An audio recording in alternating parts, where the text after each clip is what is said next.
అదే రకంగా ఆర్ఎస్ఎస్, జనసంఘ్, అదే రకంగా బీజేపీ. ఆర్ఎస్ఎస్ బీజేపీ యొక్క పాత్ర స్వతంత్ర పోరాటంలో వీళ్ళ పాత్ర శూన్యం. ఆర్ఎస్ఎస్ మతాన్ని రక్షించుకోవడం కోసం ఈ దేశంలో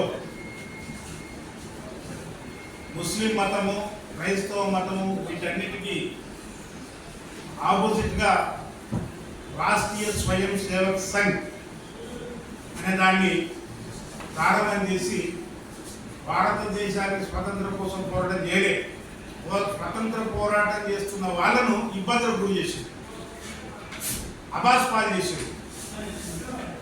చివరికి భారతదేశ స్వాతంత్రం కోసం తండాడి స్వాతంత్రం సాధించిన మహాత్మా గాంధీని ఆర్ఎస్ఎస్ అనే ఒక గాడ్సే,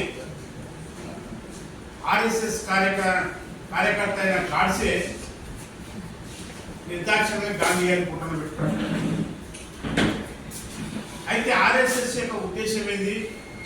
ఆర్ఎస్ఎస్ ఆలోచన విధానాలను ఒకసారి మనం పరిశీలిస్తే ఇది 1925లో దసరా పండుగ రోజు మన నాగపూర్లో హెగ్డేవార్ గారు దీన్ని స్థాపించారు. భారత రాజ్యాంగం జనవరి 26వ తారీఖు నాడు అమల్లోకి వస్తే, అమల్లోకి వచ్చిన రోజు ఆర్ఎస్ఎస్ తన స్పష్టంగా తన వైఖరిని తెలియజేసింది. భారత రాజ్యాంగం 1950 జనవరి 26న ఆర్ఎస్ఎస్ తన పత్రిక అయిన ఆర్గనైజర్లో హిందువులకు మను సంస్కృతే అంతిమ తీర్పు,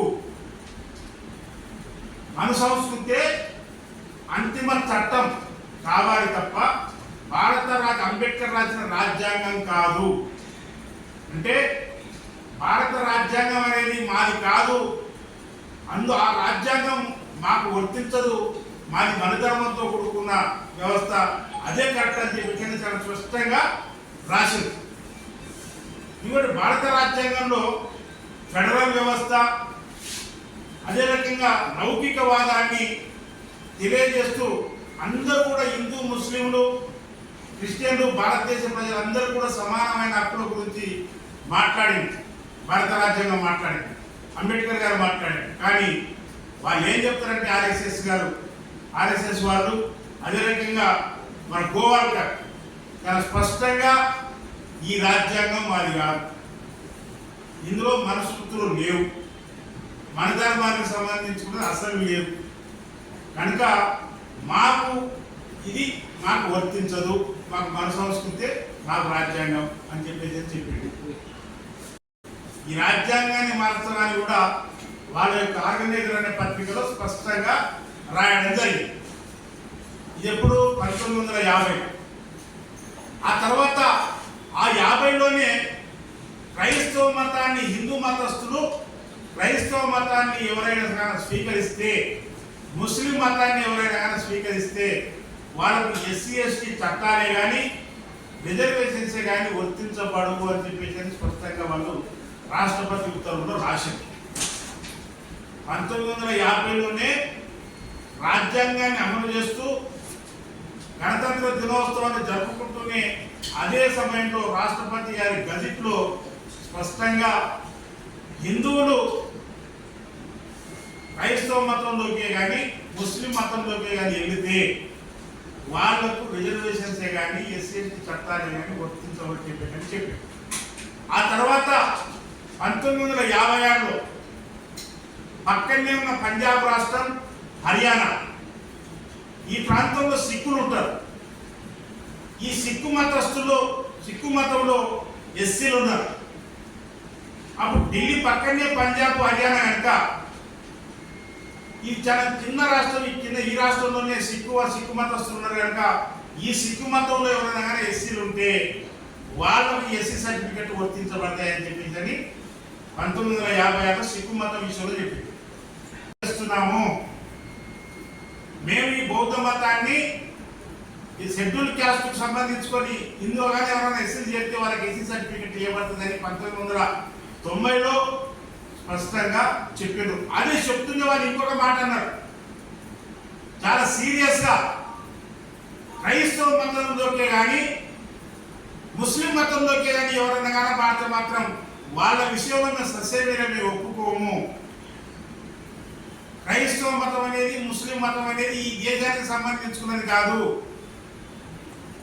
కనుక మేము దీన్ని వ్యతిరేకిస్తామని చెప్పేసి అని చాలా స్పష్టంగా ఆర్ఎస్ఎస్ చెప్పింది. అయితే ఆర్ఎస్ఎస్ బౌద్ధుల విషయంలో సిక్కుల విషయంలో ఒప్పుకుంది కానీ క్రిస్టియన్ ముస్లింల విషయంలో మాత్రం ఆర్ఎస్ఎస్ ఒప్పుకోలేదు. కారణం ఏంటి అయ్యా అంటే వీళ్ళు బయటి దేశానికి సంబంధించుకున్న పాశ్చాత్య దేశాలకు సంబంధించుకున్న మతం ఇది కనుక మేము దీన్ని ఒప్పుకోము అని చెప్పేసి చాలా స్పష్టంగా ఆర్ఎస్ఎస్ చెప్పింది, బీజేపీ చెప్పింది. ఆ తర్వాత 1990లోనే మండల్ కమిషన్లో దాదాపు 3500 బీసీ కులాలు ఓబీసీ కులాలను చేస్తూ 27% రిజర్వేషన్ను అప్పుడున్న ప్రభుత్వం మన పివి మన యొక్క విశ్వనాథ్ ప్రతాప్ సింగ్ విపి సింగ్ గారి ప్రధానమంత్రి హయాంలో పార్లమెంట్లో 1990లో జూన్ 3వ తారీఖు నాడు వీళ్ళు దీన్ని ప్రవేశపెట్టింది బిల్లును. అయితే దాంట్లో మన మండల్ కమిషన్లో తన క్లియర్ కట్ గా ఆర్ఎస్ఎస్ తన వైఖరి చెప్పింది. ఆర్ఎస్ఎస్ ఒకటే మాట అన్నది ఈ మండల్ విషయంలో, వాళ్ళు స్పష్టంగా ఇందులో ఏదైతే ఉన్నదో ఈ యొక్క బీసీల మండల్ కమిషన్లో ఆర్ఎస్ఎస్ వైఖరి